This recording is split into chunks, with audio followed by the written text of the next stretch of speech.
aquí el tuit que comparte, dice, es por lo menos una tontería de los senadores Gustavo Madero, Emilio Álvarez y Germán Martínez promover que México envíe armas a Ucrania a petición de este país, ¿no?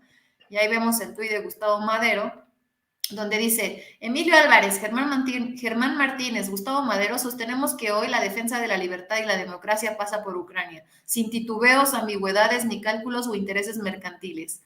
La senadora Cordero nos recibió con sensibilidad la carta. Pero los mandó a la UV porque de verdad es un completo. Y fíjate, además, otra cosa, Emilio Álvarez y Casa fue titular de Derechos Humanos en la Ciudad de México. ¿Cómo crees que un ex titular, un ombudsman, defensor de derechos humanos de una de las ciudades más grandes del planeta, anda promoviendo el envío de tropas y armas para resolver con violencia un conflicto? De verdad, es completamente inaceptable, sobre todo que lo hago, porque Germán Martínez pues ya sacó el cobre, se quitó la máscara y vemos que lo encalderonado nunca se le quitó. Gustavo Madero, panista, al final de cuentas trae el hambre de poder y de sangre, hay que decirlo. Sí, pero sí, que lo sí. diga Álvarez. Es feo, pero es que es así. Tienen esa mentalidad. Pero que lo diga Álvarez y Casa, alguien que se jacta de ser un defensor de derechos humanos, ni más ni menos, es completamente inaceptable. No ridículo, no inaceptable. Porque él, nos caiga bien o nos caiga mal, él es uno de los referentes en materias de derechos humanos en México y también en varios países del mundo. Álvarez y Casa tiene la fama de ser un defensor de derechos humanos. Entonces, que de repente el defensor de derechos humanos te salga con que vamos a mandar tropa y armas porque hay que apoyar a Ucrania y salvarlo de pues como que no es para nada, ni de cerca la mejor opción, nada. Y yo creo que Olga Sánchez Cordero se vio muy diplomática y dijo, va, ¿no? Pues órale. Pero también pasa una cosa, y otra cosa ahorita que me estoy acordando, estos tres cuates, Álvarez y Casa, Madero y Martínez, forman parte de este grupo parlamentario, el famoso Grupo Plural. Recordemos, amigas y amigos, y queridas Celsin, que el Grupo Plural no tiene participación en la Junta de Coordinación Política. El Grupo Plural no entró dentro del tiempo para conformar una bancada, un grupo parlamentario. Y este Grupo Plural, si tiene espacio en el Senado como grupo parlamentario, es de forma simbólica y prácticamente de buena onda, porque cuando ellos hicieron la solicitud ya no era tiempo de hacerla, ya estaban completamente desfasados. Y Olga Sánchez Cordero, con el apoyo del Pleno y apelando a que debe de haber, valga la redundancia, pluralidad, les dieron chance de hacer su grupo parlamentario.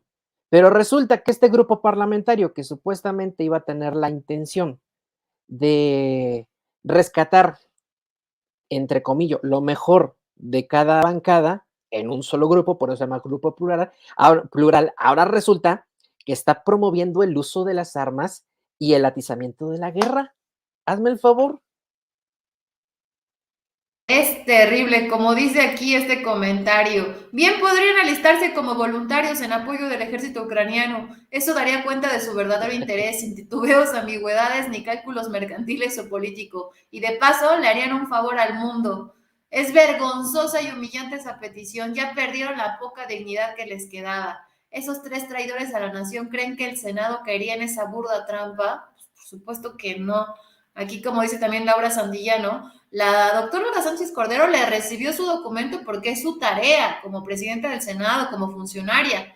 Pero pues, ¿qué se va a gastar en leer, desgastar esta señora en leer las tonterías de estos tres senadores que efectivamente, ¿no? Promueven que México envíe armas a Ucrania? O sea, bueno, ahí la verdad, la doctora Olga Sánchez Cordero con cara de qué miedo, si estuviera Mano Ibarra diría, qué miedo la cara de estos tres loquitos, ¿no? O sea, sí, ve nada más sus caras ahí de miedo. No, y además, otro detalle sobre Álvarez y Casa. Acuérdate que Álvarez y Casa llega al Senado de la mano del PAN y luego renuncia a la bancada. Él se autodenomina senador independiente, pero en realidad él no es un senador independiente porque no llegó por la vía independiente. es lo que se llama un senador sin partido. Es como un huérfano, pues, para acabar pronto. Álvarez y Casa. Entonces, en mi opinión, yo creo que anda viendo a ver cómo hacerse notar, porque va por el PAN, va por los derechos humanos y termina en el PAN, un partido fascista. Ujú. Llega el PAN, toma protesta y estando dentro del Senado, renuncia a la bancada y se declara independiente. Incluso cuando en una sesión de Consejo General hizo un oso así enfrente de todo el Congreso, diputados y senadores, porque está en la sesión de Congreso General cuando se juntan el Senado y la Cámara de Diputados, cuando todavía era presidente de la mesa directiva Porfirio Muñoz Ledo. Y entonces dice, a ver, pide la palabra y Porfirio dice, sonido a la curul del senador Germán Martínez. Y se presenta así, senador independiente, no es cierto, Emilio Álvarez y Casa, perdón. Senador independiente, Emilio Álvarez y Casa, córtale el sonido. Senador sin partido, usted no tiene partido, senador Álvarez y Casa. Y ya luego dijo, no, pues está bien, senador sin partido, Emilio Álvarez y Casa. Y ya hizo su presentación, dio su discurso ahí desde su curul, pero qué oso, qué vergüenza que llegaste por una fuerza política casi antiderechos humanos Ajá. y Y de ahorita, repente te termina saliendo y ahorita ¿qué estás haciendo? Pues, ya no haya cómo recuperar ese protagonismo. Caramba, Álvarez y Casa le dio su apoyo a Ricardo Anaya en la presidencial de 2018. no, bueno. O sea, Ya nada más para que se den cuenta de qué personajes estamos hablando, sí, querida audiencia. sí, no, Gustavo Madero es el que se tiraba al suelo en las protestas banqueteras con Con Xochitl Xochitl Gálvez. Gálvez. Sí, total, sí. Y Germán Martínez sabemos pues, que es uno de los traidores de la 4T porque renunció a la dirección del IMSS porque no lo dejaron manejar el dinero como se le daba la gana. O sea, esa es la verdad, esa es la realidad. Porque recordemos que el presupuesto de salud para la compra de medicamentos ya está centralizado en la Secretaría de Hacienda por el pésimo manejo que se hizo en administraciones anteriores. Si ahorita hay falta de medicamentos y eso que ya está más controlada, imagínense cómo estaba antes. Estaba todavía peor. Si tenías la suerte de ir a una clínica del IMSS que estuviera en una zona urbana, entiéndase por zona urbana y céntrica además, la Ciudad de México, la Ciudad de Guadalajara, la Ciudad de Monterrey o alguna de las manchas urbanas más pequeñas que hay en el país, tenías suerte, ¿no? Pero si te tocaba, por ejemplo, una clínica del IMSS en la Sierra de Puebla, por ejemplo, te tocaba en la Sierra de Guerrero, te tocaba en la Sierra Huasteca en San Luis Potosí o en Veracruz, o sea, pues no tenías garantía de que hubiera siquiera paracetamol, aunque fuera. Mm. Entonces, a Germán Martínez se enojó porque pues, no le abrieron la cartera y dijo, ¿saben qué? Como no me dan lana, pues ya me voy. Y no nada más se fue, sino que le dio la espalda a los ideales de la bancada, porque hasta donde yo me quedé, Germán Martínez no ha renunciado a su curul como senador de Morena. Ajá. Es lo No que ha te iba a hecho eso. decir. No ha hecho. O sea, él en el papel sigue siendo senador por Morena, pero pues anda haciendo ahí su show con lo de la bancada de la bancada esta plural. Pues, o sea, para que nos demos cuenta de quiénes son estos personajes y el perfil. Luego, entonces, si tienen un perfil tan cuestionable y tan devaluado, pues no podemos esperar que su propuesta de mandar armas y tropas a Ucrania sea algo serio. Definitivamente no lo es. E incluso, por lo que te dije hace ratito, el Senado es partícipe de la política exterior de México. Sí. Esto puede generar un conflicto diplomático, por ejemplo, con Rusia, que no tenemos ninguna necesidad. A ver, ¿cómo que tus senadores proponen mandar efectivos militares? Imagínate. O A sea, ver, estos tipos son capaz, como decía ayer un comentario de un seguidor, o sea, de ponernos, tanto nos ha costado ahorita rescatar nuestras buenas relaciones con los demás países que respeten a nuestro México, como para de gratis acarrearnos un problema con Rusia, con Vladimir Putin, y como, ¿por qué? ¿No?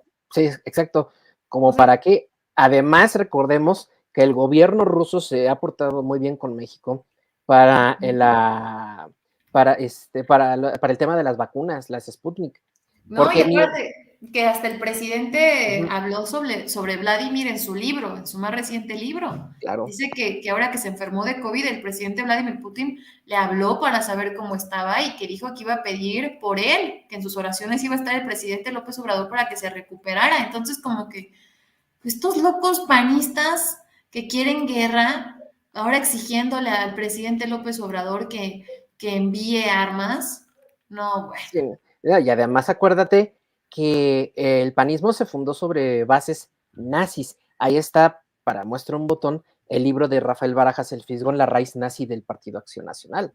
Ahí está, o sea, no es ninguna vacilada, ni una especulación chaira, ni mucho menos. O sea, Oye, el Fisgón rescató documentos de revistas de aquel tiempo, de cuando se funda el PAN, y trae todos los ideales, logotipos, propaganda nazi en México. Y la firmaban los que en aquel momento formaban parte del el Consejo Ejecutivo Nacional del PAN. O sea, casi nada. Entonces, pues ya sabemos la herencia de este partido. Ahora agrégale las reacciones viscerales y poco inteligentes, pues estos cuates podrían llegar a ser, si se les deja crecer, podrían llegar a ser una bomba de tiempo. están locos.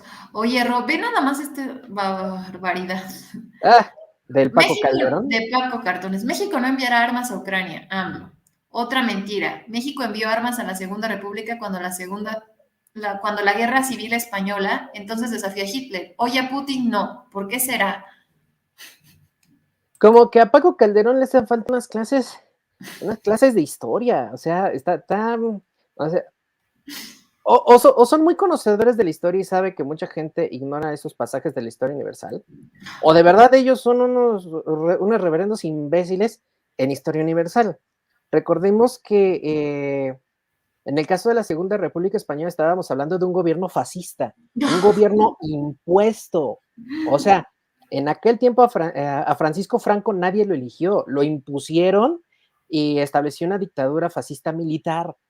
Adolf Hitler Adolf Hitler formó un partido, el Partido Nacional Socialista de los Trabajadores, también conocido como el Partido Nazi, y empieza a crecer, a crecer, a crecer, a crecer. Y la idea original del nazismo era recuperar, así como es América para los americanos, la idea del nazismo era recuperar Alemania para los alemanes.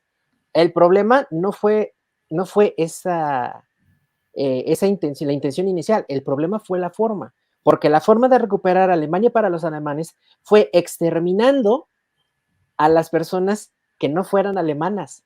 Entiéndase, judíos, gitanos, personas con discapacidad, adultos mayores, cualquier persona que no pudiera hacer alguna aportación al engrandecimiento de Alemania, de la Alemania hitleriana, o que viniera de las naciones que ellos consideraban habían invadido y habían marginado a los alemanes en su propia tierra. Son, Mm, son dos pasajes de la historia lamentabilísimos, son parte de la historia universal negra del mundo. Entonces, el hecho de que vengan a comparar la Segunda República Española, la Alemania hitleriana, con lo que está pasando en Ucrania y por cómo es Putin, pues no. Es como cuando comparan a López Obrador con Díaz Ordaz en aquel artículo pitero de Sergio Aguayo, Ecos del 68. O mm. sea, es completamente carente de sentido y de toda lógica. O sea, no, nada que